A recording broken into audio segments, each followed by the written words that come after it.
Hello and welcome to your daily dose of Satoshi's news. Today's day is Saturday the 28th of June 2025. The year BSV comes alive. Branch your threads, expand your mind with treechat.ai or your post put on chain. Right, see what we've got today.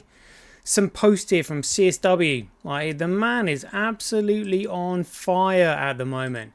Another one of his articles from his Substack. Another article that I looked at. I was like, yeah, we've got to talk about that. Cointelegraph says Bitcoin, that's great coin, long-term holders stack 800k BTC per month in record hodl run. Yeah, but the price isn't really moving. We'll have a look at some CoinGeeks here about articles saying EU under pressure to update CBDC tokenization regulation. IBS finds tokenization is the future of financial system. Well, again, if it's the future of the financial system, the only digital network that tokenizations can actually run on is a secure network. And the only way you can secure the integrity of data on any network is through the Bitcoin protocol, the genuine Bitcoin protocol. That is it. None of these things can run on any other digital network because they are all centralized. They're all securitized. They're all economically worthless because they have a central point of control. We've got to talk about this. Kurt Watter giving an update on Teranode. Yes, indeed. And that's going to follow on to the Kellen Schweller countdown. We'll have a quick look at the figures, see what Tether's been doing, see if it's been moving the price. We've got some 365 days of Bitcoin history, and then that will be the end of the show. Right, let's get into it. Satoshi, like a cowboy in the West, riding on the blockchain that they call the very best. 1 million strong, and transactions flying free. Just wait for the Teranode, you'll surely see.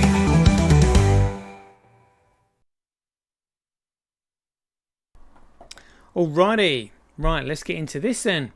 So CSW has put here, said, so that people actually understand what I'm arguing, rather than projecting their half-baked assumptions, here it is, what I value, what I don't, what I stand for, what I tear down.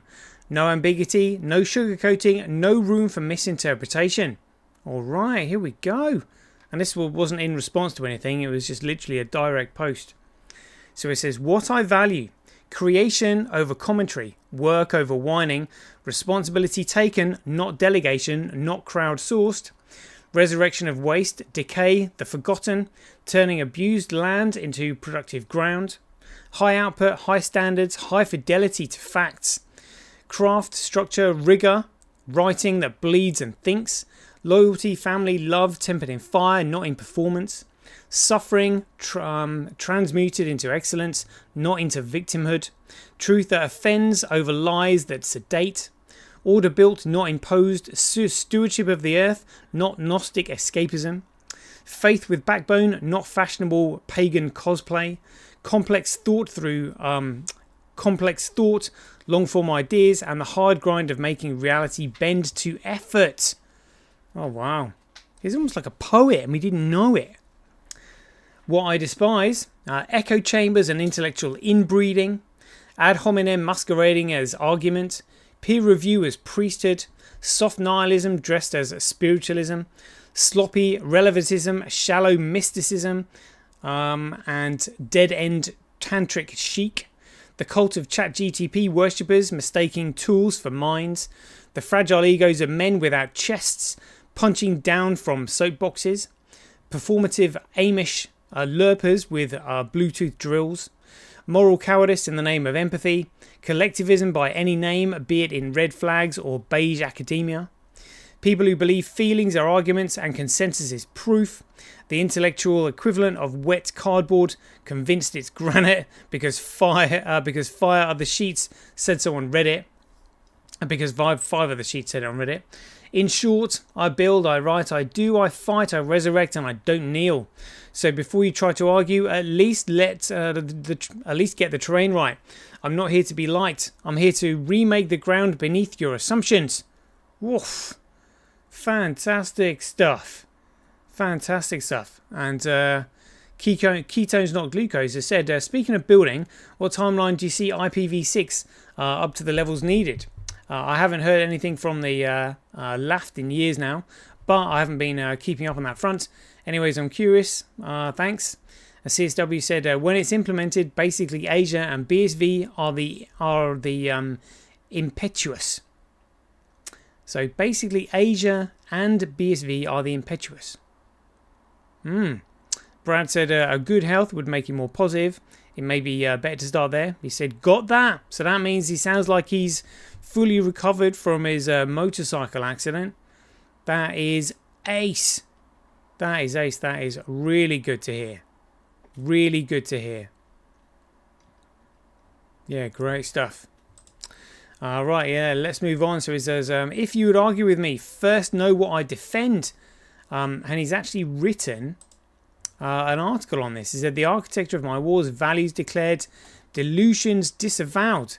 And he said here, look, if you would argue with me, first know what I defend. So let's see what this says. Yeah, that's the subtitle. If you would argue with me, first know what I defend. Let's begin not with slogans, nor with the simpering moral platitudes that pass for thoughts these days, but with a simple premise. All coherent argument is downstream of value. Strip away the footnotes, the performative politeness, the semantic fencing, matches, and what remains always is this: what you do hold sacred, and what do you scorn.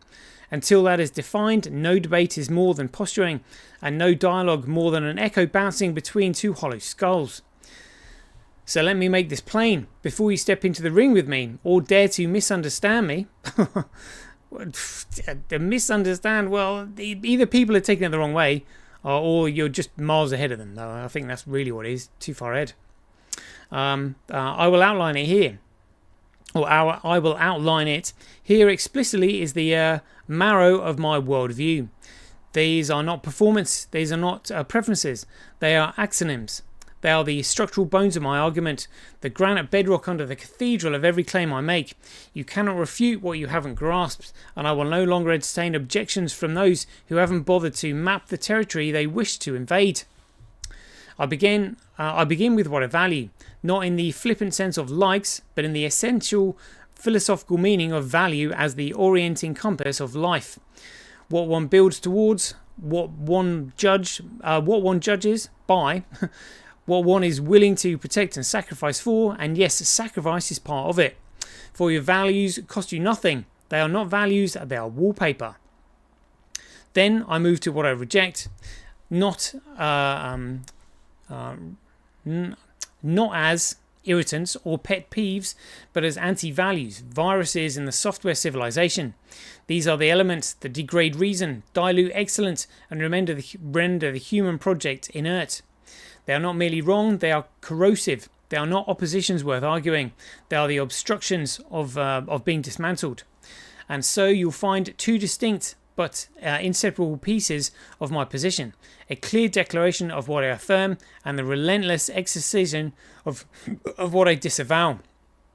If you wish to engage with me, these are your terms. Bring counter values, bring axioms of your own, but do not mistake civility for truth or consensus for substance. Do not ask me to validate your feelings if they are rooted in error. Do not confuse your comfort with my obligation to indulge it. If you think values are optional, merely stylistic flourishes to be swapped out like fashion accessories, and stop reading. You're not equipped for the weight of real ideas. But if you understand that all logic, all ethics, all politics, all meaning rests on what you're willing to live and die for, then good, you're in the right place. Because this is not a game. This is not a social media theatre. This is not about being liked, or this is not about being liked or retweeted or temporarily popular with the digital mob. This is about building seriously, unflinching, relentlessly towards a world that is not just louder but better, and that begins with clarity. So here it is: my values, my revulsions. Take note. Then we can begin the real argument. What I value, the core of what I argue for. What I value is not up for committee. It doesn't yield to poll results, doesn't defer to trend, and sure as hell doesn't apologise for being soft around the edges. I don't cherish ideas because they're warm or popular. I value what endures when the crowd leaves. When the noise settles, what I value stands unflinching in the dead air where only reason echoes. I value truth, cold, earned, indifferent truth, not the kind plastered across op ends and coffee mugs, not the stuff packaged for the TED crowd with tidy slogans and limp applause lines.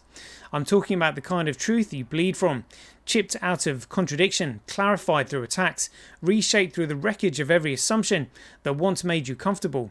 Truth is an obligation, not a reward. I value the mind that defends its claim, not the mouth that simpers for consensus. Logic is not a lifestyle choice. It's the only contract worth signing when language is being traded. If your thought can't survive scrutiny, it deserves a burial, not a banter. And if you can't define your terms, your argument is not wrong, it never existed. I demand definitions, I require rigor, because without them, you're just emoting in prose. I value autonomy, not the bumper sticker version about doing your own research while lapping up Reddit screens. I mean real autonomy, the kind earned when you walk into the void alone, without the handrails of social affirmation and staring down the blank page with only reason in your grasp. Herds are for livestock. I'm not interested in the warmed over reassurance of the mob. I value people who have paid the cost of understanding, not the ones who parrot credential frauds, but those who have been broken against the wall of a subject that still choose to get back up and ask why. You'll find me with the ones who submit to the discipline of mastery, not the theatre of performance. If your entire epistemology can be undone by question you were never thinking to begin with. Yeah, it's all the shitcoiners. You get literally all the shitcoiners can be lumped into that one definition there. I value language not as ornament but as a blade. Words are not placeholders for feelings, they are instruments of thought. If you use them sloppily, I assume you think sloppily. Precision isn't pedantry. It's respect for the craft of cognition. Those who wield language with honour are unarmed in every intellectual engagement they enter. I'll cut through you with your own misuse of metaphor and leave your rhetoric twitching on the floor. For some reason I absolutely believe that.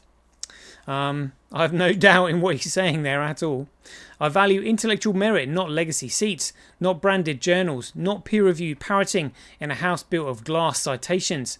A PhD that bled through correction and stood the Viva Gauntlet matters more than 1,000 experts who've never seen the inside of a real conflict. If your thought is emblamed in institutional dogma, I'll exhume it, dissect it, and show the rot you are too afraid to smell. I value pain, specifically the pain of learning, the psychological scar tissue of watching your most cherished theory collapse under the weight of a single good argument. That's how I know it matters. If you've never had to rebuild your beliefs from the wreckage of truth, then you're not serious. You're pretending. You're staging a play, and I don't attend plays, I burn theatres. I value satire, irony, ridicule, not as weapons of cruelty, but as a cleansing fire. When arguments are too weak to survive logic, I don't flatter them with rebuttal, I mock them, not out of malice, but out of a duty. If you dare to enter discourse with a flaccid half-thoughts and social camouflage, I will tear your prose from your body like a surgeon removing a tumour. Satire is how rot is exposed when people stop smelling it. This is similar along the lines of what John Lennon said the other day when he said, the moment you resort to violence, violence is the only thing that the cabal understands. And once you enter violence, then they've got you, they can control you. But what they don't get is sarcasm, humour and wit. Is basically what he's saying there. Spot on. Satire. They can't handle humour. I value independence over every digital template of consensus. I do not worship at the altar of ChatGTP, nor do I outsource cognition to algorithms designed to reinforce the lowest common denominator. If your argument begins and ends with AI says, you're not thinking. You're playing telephone with a mirror. I don't need a machine to tell me what I know. I use tools. I don't ask them for permission. I value those who value nothing easy. I stand with the few who've been laughed at, dismissed, mosquitoed. Is that right? Oh, mosquitoed. Misquoted, misrepresented because they dared to drag truth into the light where the room was full of cowards praying it stayed hidden. If that means I'm not likable, so be it. I'm not building a fan base, I'm building a firewall against stupidity. And I value this above all, that some truths are worth losing for, not because a loss is noble, but because compromise is worse. I will not barter what is right for what is popular. I will not dilute the precision of thought so that the slowest minds can keep up. If the world wants mediocrity wrapped in comfort, let it have it, but it will not have me. These are not sentimental preferences, but principled commitments shaped by an unwavering demand for rigor, autonomy, and intellectual honesty. If you plan to argue with me, first know what I defend. Truth earned and defended. I'll just see how long this is. Oh, that is awesome. I probably won't have time to go through all of that. Oh. So 15 minutes gone already. What a fantastic piece this has been so far. Like, absolutely fantastic. Oh. I might even. Yeah. So we'll just go over the headings here. So these are not sentimental preferences, but principles. But principled commitments shaped by unwavering demand for rigor, autonomy, and intellectual honesty. If you plan to argue with me, first know what I defend: truth earned and defended, integrity of reasoning, autonomy and individual sovereignty, rigor and intellectual competence, precision in language and conceptual clarity, merit and work over credentials, resentment towards performative superficiality. Tolerance for painful truths over comfortable lies, strategic use of sarcasm, irony, and satire, mistrust of technocratic or algorithmic authority. And what I detest and resist. Does he have points there? Oh. And I value least consensus with argument, institutional legitimacy without merit, ad hominem gaslighting, echo chamber posturing, passive-aggressive evaders, superficial inclusivity at the cost of truth, performative activism or identity appeals, and algorithmic substitution for argument. Oh, amazing. Absolutely amazing. I don't say that lightly. I'm absolutely bowled over by what I'm reading these days. And the amount of work just like one man can produce. I mean, it is staggering. I just wish I had the brain capacity to take it all in. You know, it really is. Yeah, I mean, even how he's been able to like commoditize data. Well, I mean, usually people in the 2D world, all they can think about is centralized and decentralized. You know, it's finding that balance. It's finding the shadowy grey in between the black and the white. Is really what he's done. He's finding that balance, like absolutely spot on. This is what people don't get, because most people just see black or white. Oh, that's wrong, that's right, blah blah blah blah blah. Well, what about compromise that solves two parties? And this is actually the ground that the cabal have got control of. They have got control of the left and the right, the black and the white, the up and the down. They control everything. They haven't got that little bit in between, which is where the power truly lies. Like you said, the little coin that wasn't afraid of anything. You know, that zipped in between the wires, that they couldn't stop. You know, that's what we're in, and he's nailing this, and so many people can't see it. But again, I mean, this is why they want to calcify the pineal gland, so that people haven't got the intellectual capacity to actually see this. But absolutely mind-blowing what I'm reading. Mind-blowing. Right, let's go on to another post here. He mentions his wife in this one. My wife. So let's see what she has to put up with. He said, I'm not drunk. I'm merely elevated. Not stumbling, not slurring, not weaving tragic verse into the upholstery. Just buoyed. Lifted slightly off the plane of ordinary constraint by the kind of modest golden warmth that makes language come alive and relatives almost tolerable. And yes, perhaps a glass or three may have helped loosen the bolts on my restraint, but that's not inebriation, it is lubrication. Sounds like he was having a drinky poos. He continues, my wife, ever the sentinel of decorum, now proposes a ban. No writing at family gatherings after drinks. That's hilarious. That must be his thing. Has a few drinks and just gets straight on with churning out works. Amazing. But I protest. Not because I've had too much, But because I've had far too little, the words don't flow because I'm drunk. They flow because sobriety is a straitjacket and I've merely loosened a strap. I'm not incoherent. I'm joyful, not sloshed, inspired. There's no madness here, only mischief. No wreckage, only rhythm. Honestly, the words he uses as well, the vocabulary is stunning. Like, it literally, he can change his grammar, which is just another level of skill on its own when it comes to grasping the English language. It's brilliant. Let the others that make small talk and chew over weather and petrol. I, glass in hand, will write in the corner. So he's basically ignoring them because he can't be asked with them. Not to escape the gathering, but to honour it the only way I know. With exaggerated metaphor, mild irreverence, and a decanter's worth of unnecessary adjectives. Let them banish the pen. They'll only drive it deeper into my palm. I'm not drunk, I'm just happy. And apparently happiness now needs a chaperone. Brilliant. So that's what he does when he's drunk. Just get a pen and paper, start writing stuff. That's hilarious. Because he's got so much to say. And he knows that generally people, won't be able to comprehend what he's thinking anyway. P.S. and yes, I use an M dash properly. Not the flaccid hour version, that pitiful flaccid dash in the insert like a dead fish between clauses, thinking it's performance, some syntax wizardry.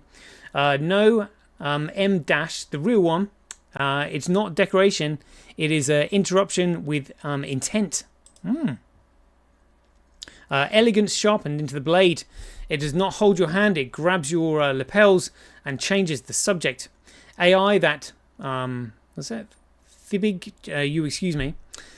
If uses it the way a bureaucrat uses Latin badly and to fill space, but I wield it like wild used wit to seduce, to sting, and to make the reader flinch with pleasure.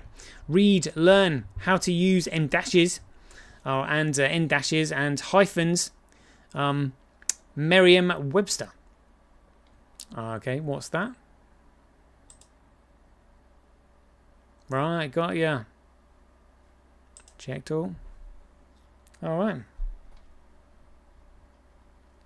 Right, jeepers. Something else I'm going to have to learn now as well. Oh my goodness. Jeepers. Jeepers. What's this? Too long didn't read, and more like too lazy didn't reason.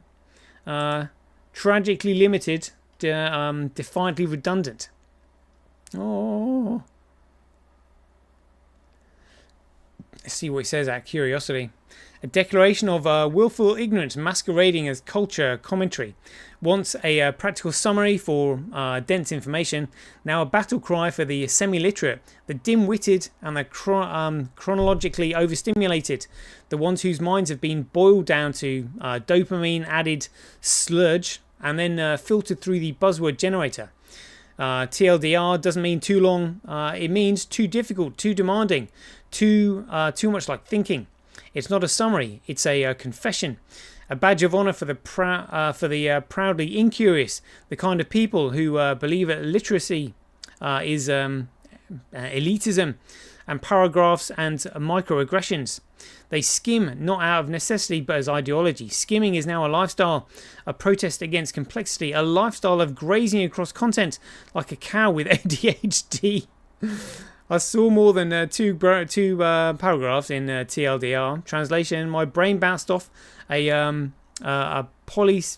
polysyllabic word and I panicked. Oh my goodness me. They feel it like toddlers hurling mashed peas, not because the content lacks flavour, but because they've forgotten how to chew. A subordinate clause sends them into existential crisis. A metaphor is oppression. Nuance is hate speech. Compression, that's violence. Modern literacy has become a crime scene, and TLDR is the bloody glove they leave behind. Proud, unrepentant, and allergic to thought. It's no longer shorthand, it's a warning label. I stopped thinking in 2012, and now my brain is a push notification. May as well tattoo I don't read across their forehead in Comic Sans and give them a lollipop for surviving a sentence without crying. because to them 400 words is basically the Odyssey, and the attention is fascism. TLDR is not an abbreviation, it's an intellectual Darwinism in reverse. Simply ugh. Amazing stuff. Amazing stuff. Right, let's. 25 minutes already. Cointelegraph says great coin long-term holders stack 800k BTC per month in record hodl run. So a great coin long-term holder supply has increased at a record rate over the past month. Data from CryptoQuant reveals. I mean, is this all the what have they got? Bitcoin treasuries. But if they're doing Bitcoin treasuries, they're buying over the counter, so the demand won't be seen on the exchanges. Maybe that's it. Trying to keep the price low, I guess. Key points: great coin, a long-term holder supply, has increased by a record 800,000 coins over the past 30 days. Data shows that even 750,000 BTC increases only occurred 6 times in great coin history. And BTC price supports hinges on supply with a cost base above $93,000. I cannot be bothered reading that shite. Utter shite. But, we'll look at price. It's $107,000. But somebody else was asking. They were just like, well, look, how come there's all these people buying? How come the price isn't moving? Because Tether. That's pretty much it. So let's see what CoinGeek says here. So EU under pressure to update CBDC tokenization regulation. Despite its landmark markets in crypto assets regulation coming fully into force in January, the European Union is under pressure from the European Central Bank and the leading trade body to introduce new regulation so it does not fall behind in its international peers.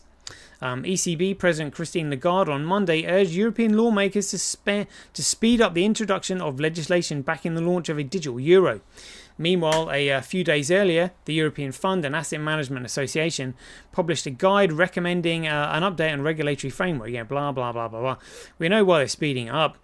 Speeding up because of the scaling of Bitcoin. That's what it is. They are worried. I mean, as are we, but it's a race against time is what we're in. So Bank of International Settlements finds tokenization as the future of the financial system. Well, the only network that they can be tokenized on is BSV. That's it. In a report published on June 24th, the Bank of International Settlements, an institution made up of central banks from around the world, claimed that fiat-pegged stablecoins fall short of requirements to be in the mainstay of the monetary system, as they fail the 3 key tests of singleness, elasticity, and integrity. Integrity, what a joke. However, it argues that tokenization does meet this test. In a special chapter of the IBS's annual Economic Report 2025, titled The Next Generation Monetary and Financial System, the Bank of International Settlements concluded that building on the proposal for a unified ledger, give me a break, the trilogy of tokenization, central bank reserves, commercial bank money and government bond is the next logical step to deliver profound change for the financial system. The report argued that tokenization can enhance efficiency and open new possibilities in cross-border payments, securities markets and beyond, while remaining the key principle of sound money. Well, I mean, they're just talking about Bitcoin there, and building the tokens on the Bitcoin network. But we know that that's not what they want. They want to control everything on their own. As Klaus Schwab said, you will own nothing and be happy.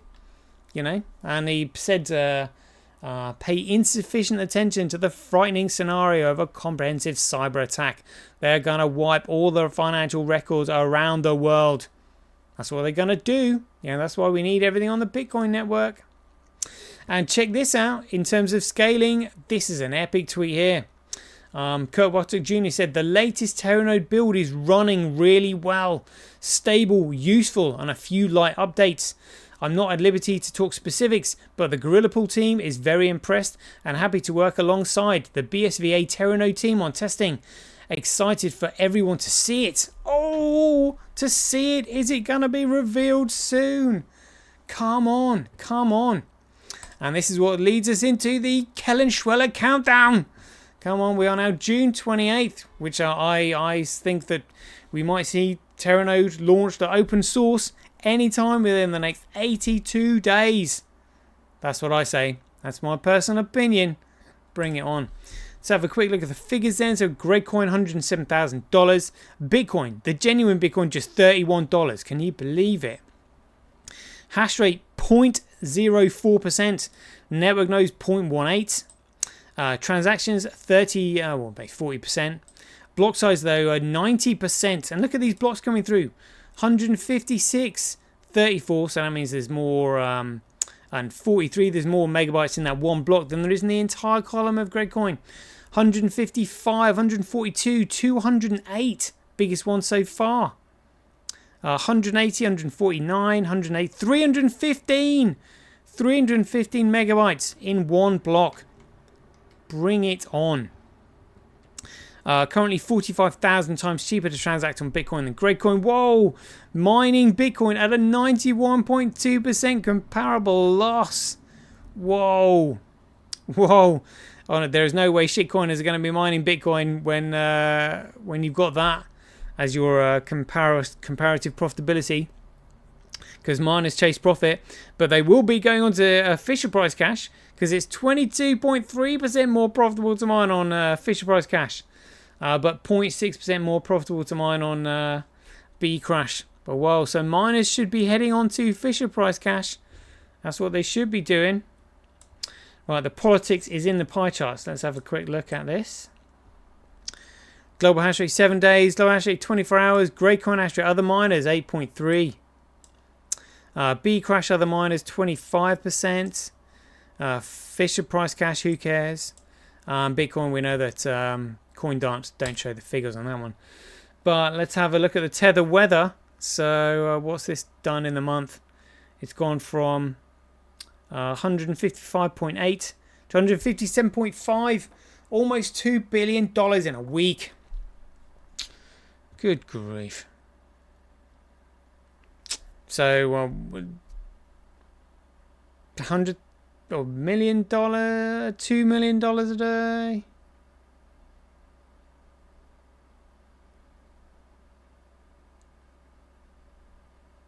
$200 million. Jeepers. But there we go. We knew that. Check this out. Some 365 days of Bitcoin history.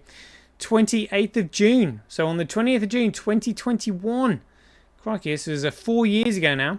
London's High Court grants Dr. Craig Wright via default judgment copyright ownership of the Bitcoin white paper. And that was the anniversary, the 4-year anniversary of that. Just goes to show you how long we've all been in it. And the 28th of June 2023, 2 years ago, the CFTC issues $54 million default judgment against trader in crypto fraud scheme. Well, but yeah, today was the day that the High Court granted Craig Wright via default judgment copyright ownership of the Bitcoin white paper. Check it out. Yeah, Ontier posted.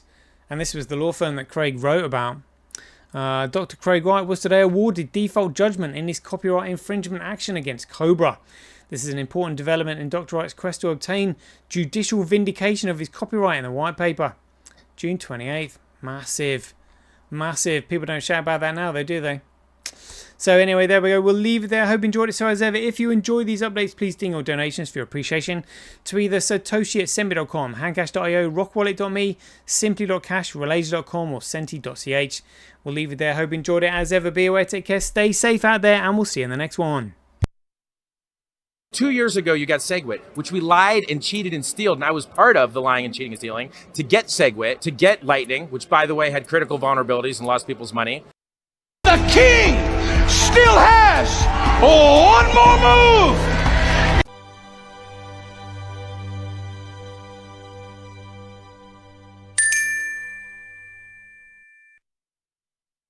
Remember, Bitcoin is BSV. Everything else is BS.